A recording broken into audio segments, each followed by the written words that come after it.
You've got 30 days to get off this land, or I'll bulldoze your cabin myself.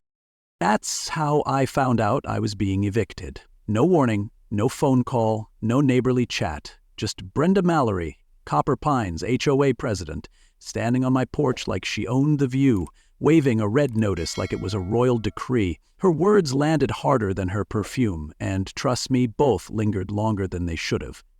Ow, here's the kicker. The land she was threatening me over, my family's land, been in the grant name since 1963.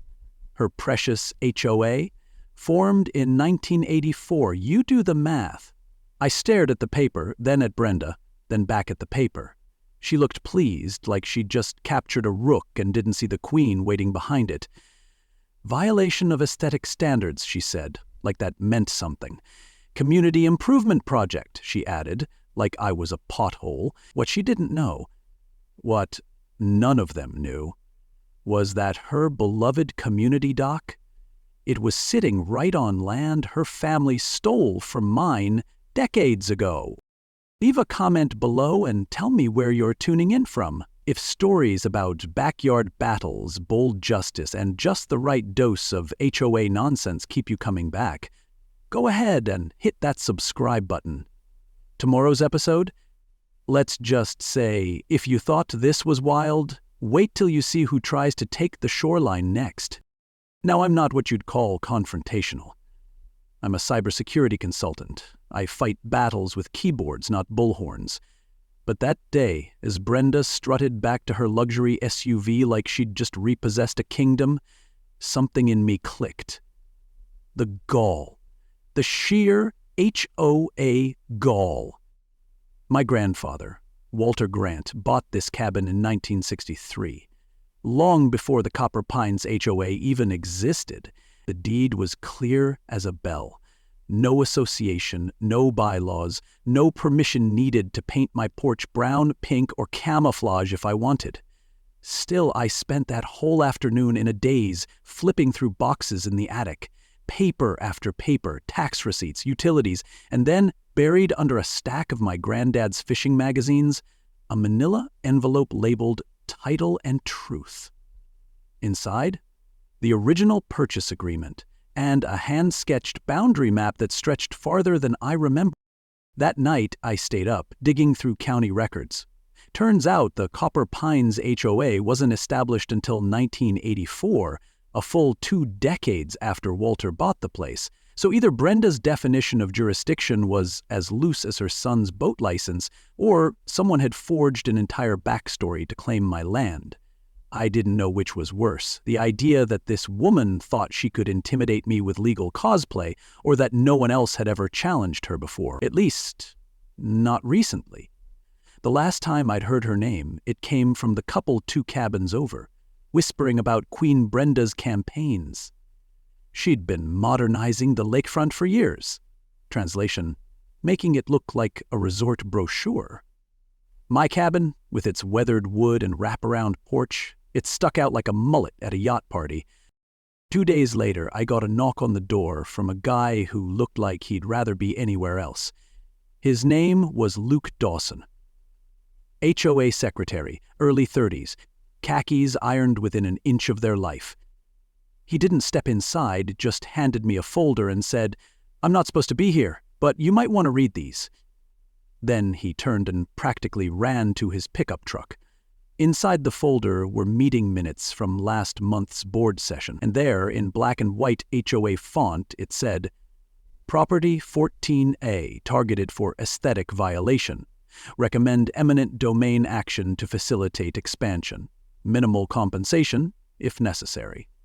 They hadn't even used my name, just 14A, like I was a plot of land, not a human being. That was when I realized Brenda wasn't bluffing. She was executing a plan. So I called someone who knew how to swing back, Lillian Chavez, a friend from law school turned real estate attorney. She answered on the first ring. "How serious is it?" she asked. I emailed the red notice and the old deed before she even finished the sentence. 10 minutes later, she called back with a mix of amusement and concern. "Noah, this is a mess, but you've got leverage. If your deed predates the HOA and there's no covenant in your grandfather's records, you're likely exempt. But we need more documents, maps, witnesses. That was the moment the fog lifted. This wasn't just about saving a cabin. It was about saving my grandfather's legacy. He'd built this place with his hands and a stubborn streak that could outlast winter. And now Brenda wanted to erase it for a floating wine bar? Not on my watch. This story was just beginning. If maps don't lie, then mine was whispering a conspiracy so old it came with coffee stains and pencil smudges. I found it folded inside a brittle envelope labeled Keep. No date, no legalese, just a hand-drawn outline of the cabin, the lake, and a thick red line slicing the shoreline like a warning shot. Right beside it, a note in faded ink that read, "Jurisdiction invalidated. They'll come for it anyway." My grandfather wasn't the poetic type, but that line? That line hit like thunder across glass. It matched the original deed I'd found earlier, except this time the map showed a boundary that swallowed the HOA dock whole, not just a piece of it, all of it. And the best part? The date on the bottom right, 1963. 21 years before Brenda's committee ever voted on shrub height. That's the thing about truth. It's not always loud, but when you hold it in your hands, it vibrates. I knew I had something big. I just didn't know how deep the rot went. Yet, I took the map to Eloise Carter, my neighbor 3 cabins down. She'd been there since Elvis was king, and Brenda's hairstyle was still a dream in a Sears catalog. Eloise didn't need much prompting. The moment she saw the red line and my grandfather's handwriting, she leaned back with a sigh, like she'd just tasted strong coffee after a long nap. "That man was stubborn as a fence post in concrete," she said. "Walter never joined the HOA. They tried. God, they tried. Even took him to court in '90. He won. Humiliated her father-in-law so bad he sold his boat and moved to Florida." Her smile was slow, satisfied. "You think this is about the dock?" "Honey, this is about revenge that's been marinating for 30 years. Eloise pulled out an old shoebox. Yes, an actual shoebox. And inside were newspaper clippings, letters, and black and white Polaroids showing the cabin, the original Shoreline, and a much younger Brenda standing beside her father-in-law at some ribbon-cutting ceremony with forced smiles and fake dignity. "They've been trying to bury that lawsuit for decades," Eloise whispered, like someone might be listening from the pine trees. "But your granddad kept every receipt, every ruling, every nail he ever hammered into that dock." I leaned in, heart pounding, realizing I was holding not just family history, but legal ammunition. That night, I scanned everything and sent it to Lillian. Within 2 hours, she called, her voice equal parts impressed and furious. "Noah, that map? It changes everything. I cross-referenced it with the original plat records. Guess who sold your grandfather the property?" I guessed wrong. Twice. Brenda's father. He sold the land in 1963. Full shoreline access, building rights, riparian usage, all of it. And here's the kicker. The land the HOA dock sits on, it's part of that transaction. My chest went tight. Brenda's been trying to evict me from land her own family sold mine. Like repossessing a gift 40 years late and twice as loud. "You realize what this means?" Lillian asked. I nodded before she finished.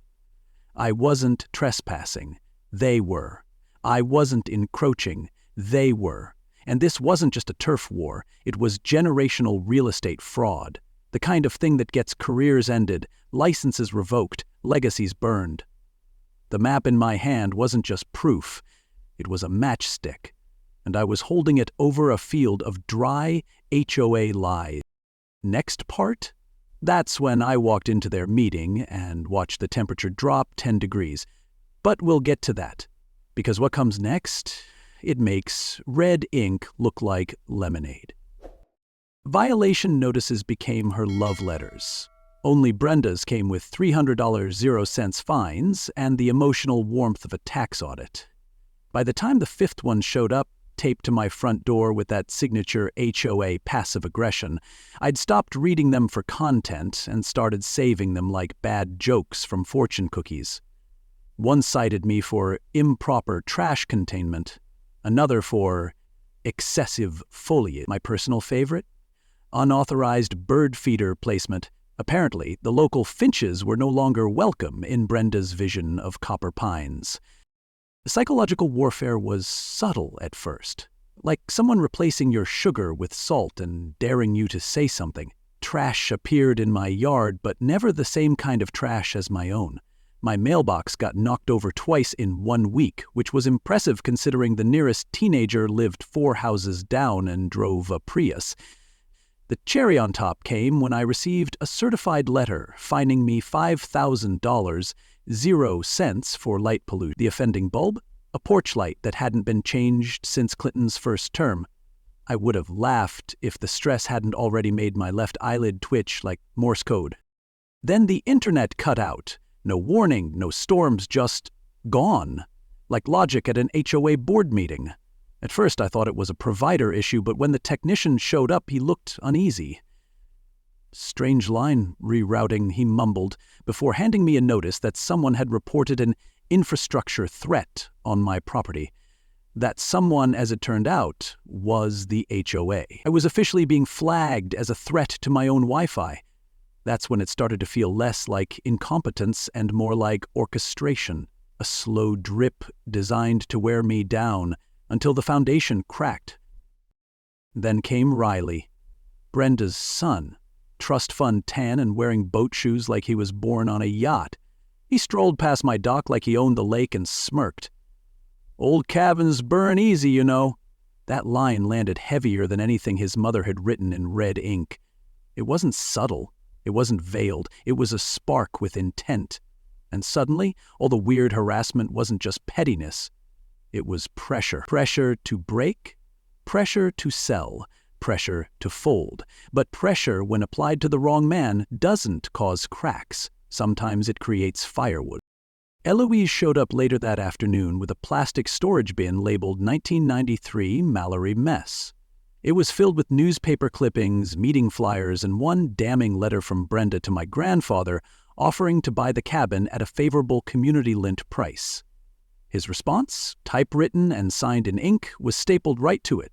The lake belongs to everyone, not just those with spare time and a clipboard. She'd wanted the property for decades, and when she couldn't get it with money, she came for it with meetings, maps, and menace.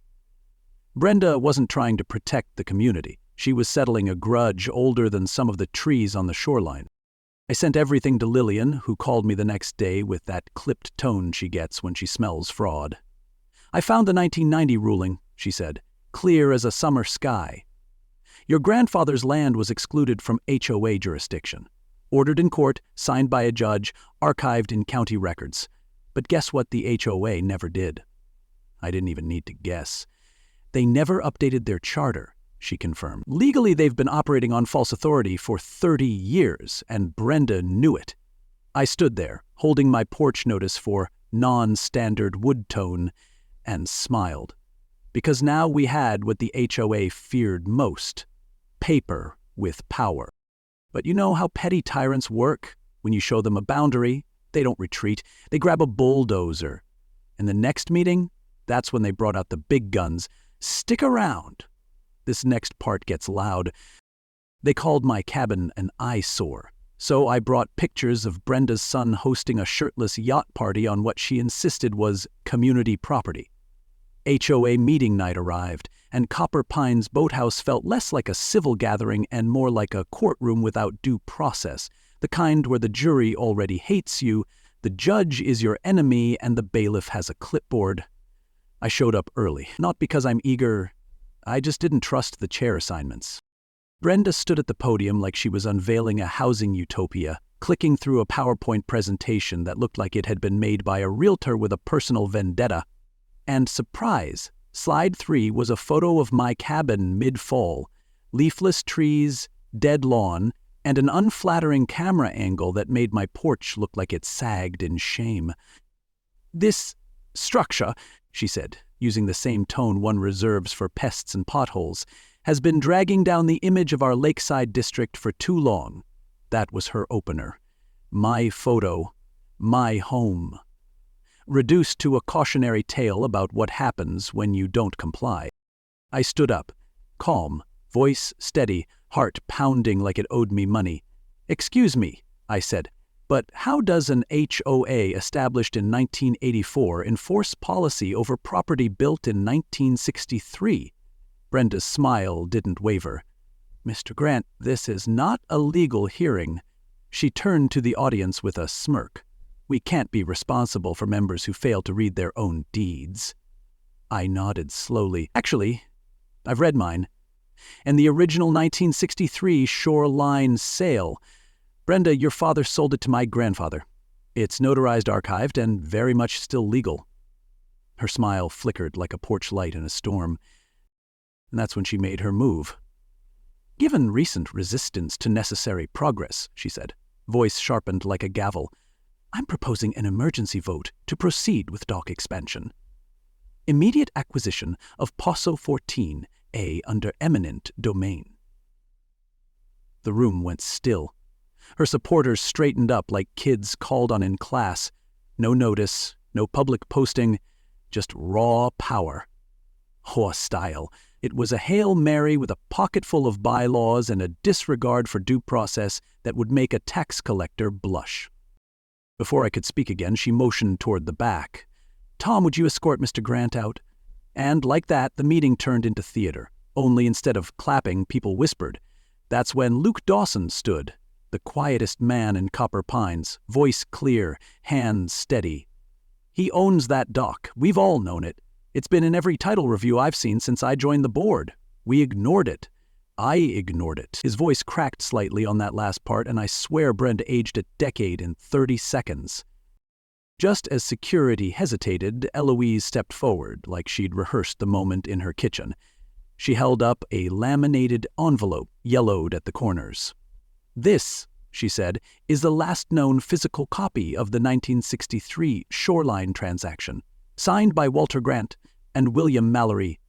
Brenda's face drained like a clogged sink finally giving way.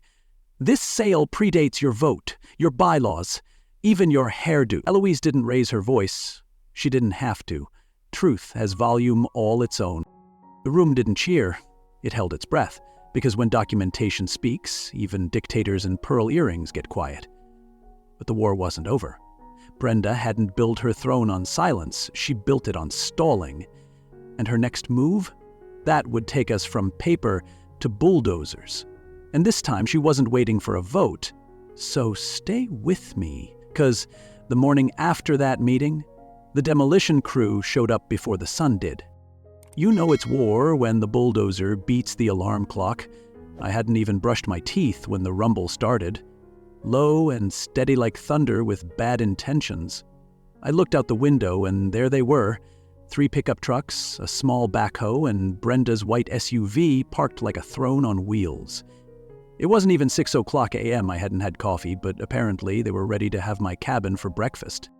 I grabbed my phone, still charging by the nightstand, and opened the email from Olivia. 1 PDF, emergency injunction, signed by Judge Harmon at 5:02 IMEM, time-stamped and sealed. She'd driven through the night, filed it in person, and emailed it as soon as it cleared. That woman could have led a cavalry. I threw on boots and stormed outside like my robe was body armor. Brenda stood at the edge of my property line with her son Riley, pointing at my porch like it owed her money. "Get anything valuable out now," she said, all sugar and snake venom. "We've declared the structure unsafe." Unsafe. That was her new play. The old fire hazard routine, dressed in bulldozer wheels and fake legalese.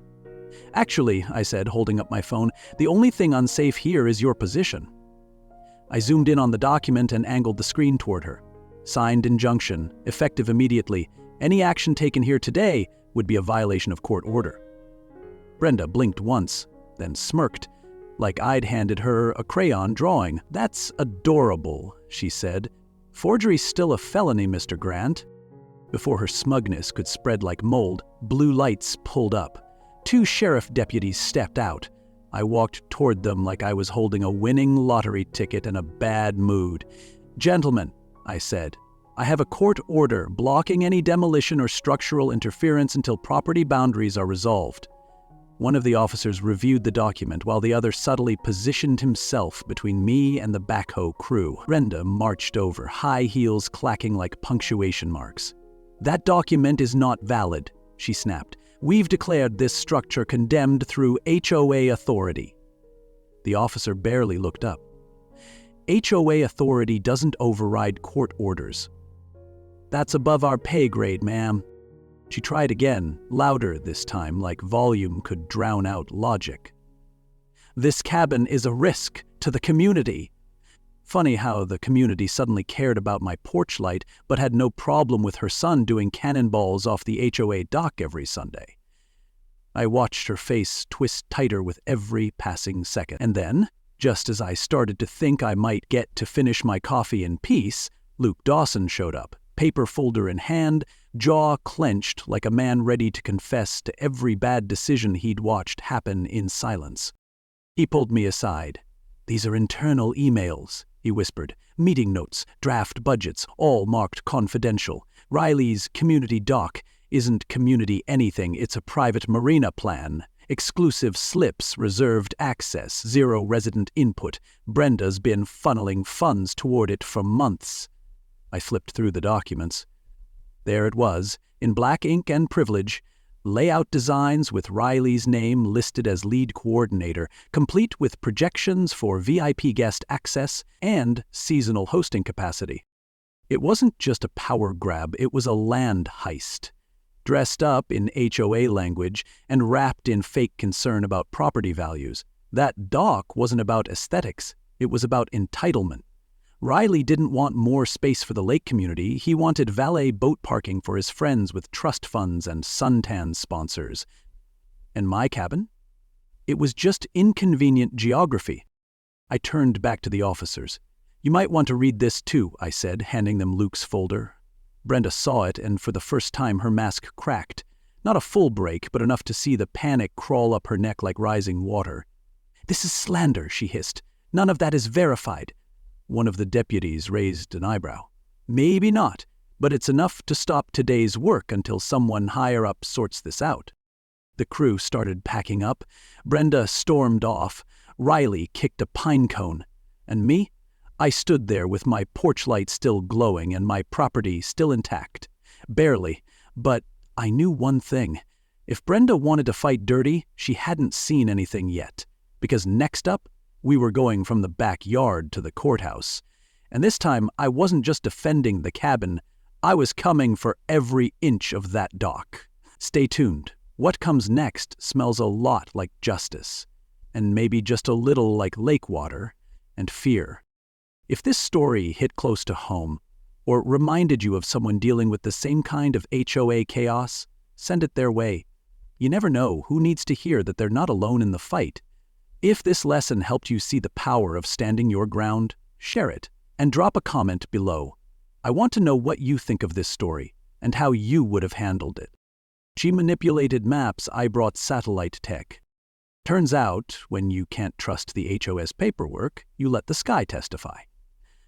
Olivia called in a favor at the county surveyor's office and brought in a team equipped with equipment that looked more NASA than neighborhood.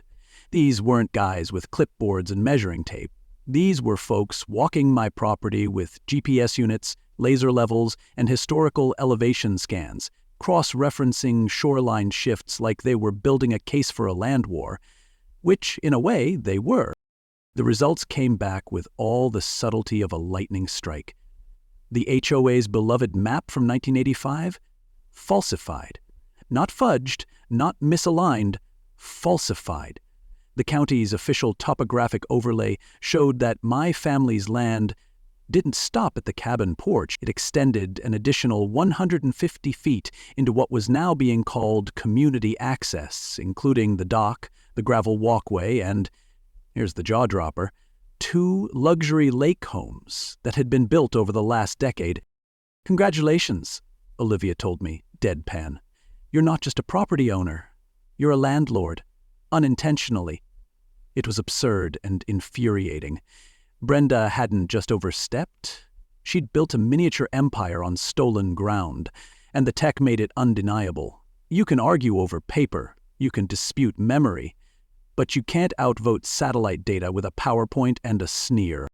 The judge reviewed everything in a closed-door emergency hearing. He looked at the maps, the time-stamped surveys, the photos from 1963, and let out a breath that sounded like he'd just swallowed HOA politics for the last time. "This is no longer a civil boundary issue," he said, his voice as flat as a gavel. "This appears to involve deliberate alteration of public records. I'm referring this to the district attorney's office for further investigation."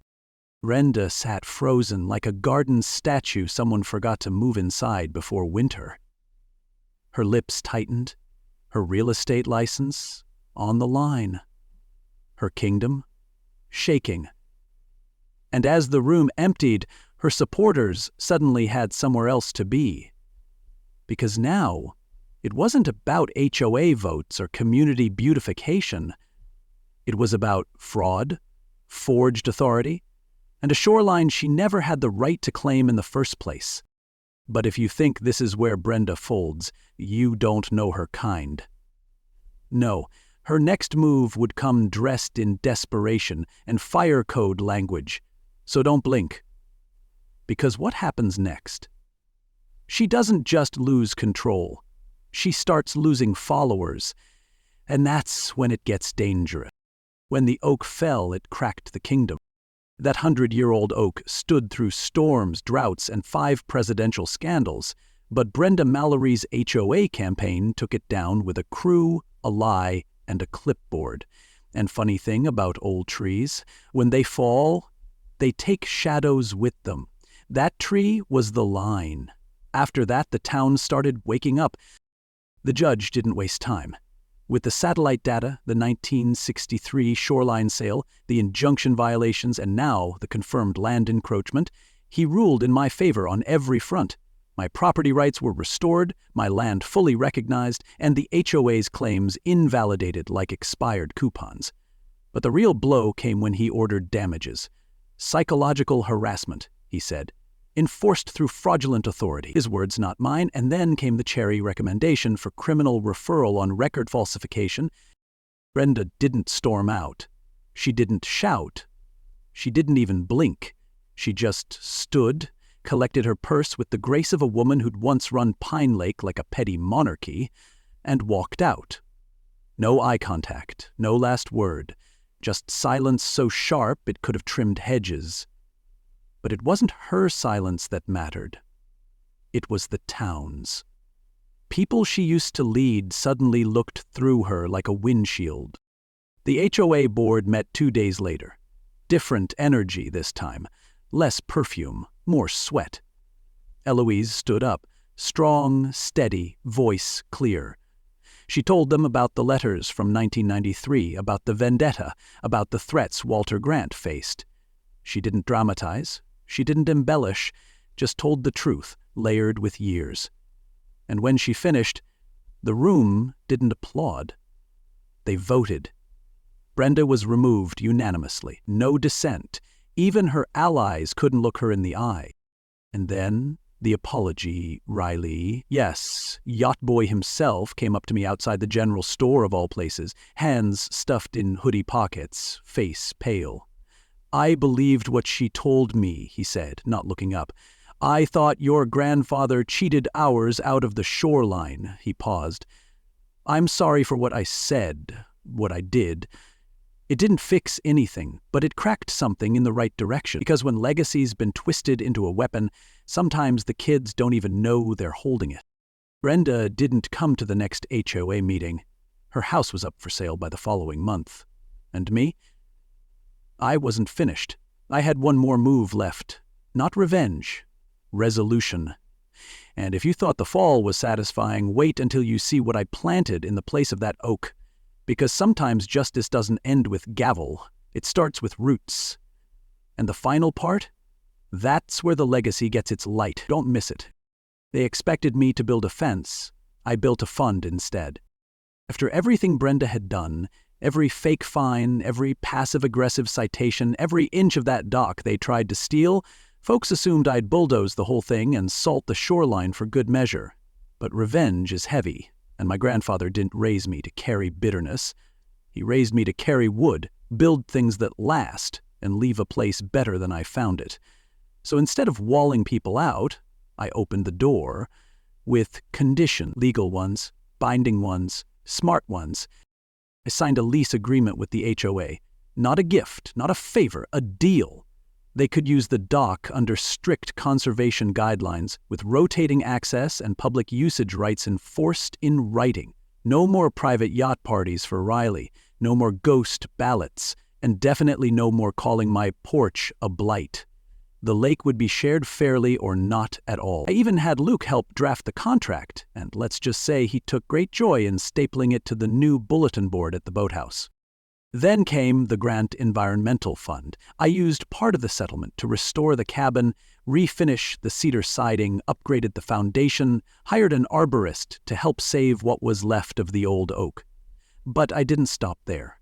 The fund now helps preserve the shoreline, protect the water from runoff, and ensure any development has to pass through an environmental review. And yes, that includes solar-powered bird feeders, which I now hang with petty pride. Something changed at Pine Lake. Slowly, but it did. People started waving again. New families moved in, not for the exclusivity, but for the community. Eloise, who's now something of a local legend, hosts evening porch talks, usually with pie. Luke was elected HOA president, and he actually reads the bylaws now. Imagine that. And the board? They added term limits and transparency rules. Brenda's house eventually sold to a retired couple who grow tomatoes and don't own a boat. The irony? They added a swing to the dock Brenda once tried to privatize. But the story didn't end at the county line. Word spread, especially after the judge's ruling hit the press. Other HOAs started getting phone calls, then subpoenas. Property records got reviewed. State legislators took notice. A reform bill was introduced, requiring mandatory audits of all HOA land filings older than 25 years. One stubborn man with a map, a muffin, and a memory kicked off a statewide cleanup effort. And let me tell you, nothing travels faster than the truth that someone finally won against an HOA. So now, every morning, I drink my coffee on the porch my grandfather built. The lake's quieter, the air lighter, and the old oak's leaves rustle like applause in the breeze. And if I've learned anything, it's this. Justice doesn't always show up with a badge. Sometimes it wears flannel, carries a flashlight, and takes good notes. If this story reminded you of someone still stuck in a fight they didn't start, share this with them. Pass the lessons along. And if you've ever faced down a clipboard with nothing but truth and a legal pad, drop a comment. I want to hear your story too. They tried to erase my legacy with ink and meetings. I answered with truth, oak roots, and a shoreline that remembered who it belonged to. This cabin, this land, it isn't just property. It's a promise. One man standing on principle can still beat a system built on pressure and pretense. My grandfather knew that. I just had to remember it in time. You see, this wasn't a story about land. It was a story about lines. Not the ones on paper, but the ones we refuse to let others cross. If you follow this story from the first knock on Noah's door to the final courtroom gavel, then you've seen it all. Intimidation, silence, legacy, courage, and ultimately, justice. And the lesson is clear. Sometimes the fight isn't just about what you own. It's about what you're willing to protect, about standing up when it's easier to step aside, about knowing the law, yes, but also knowing your worth. Nola didn't win because he yelled louder. He won because he dug deeper. He didn't just save a cabin. He restored a community, rewrote the rules, and reminded everyone that real leadership doesn't bully, it builds. If this story struck a chord, if it reminded you of someone facing the same kind of pressure, or if it gave you a little more strength to stand your ground, share it with a friend. Someone out there needs to hear that they're not alone in the fight. Leave a comment below and tell us what part of this story hit home for you. We read every single one. Hit the like button if you believe in legacy over control, and don't forget to subscribe so you don't miss the next story, because the next one, let's just say, the HOA wasn't ready for what's coming next.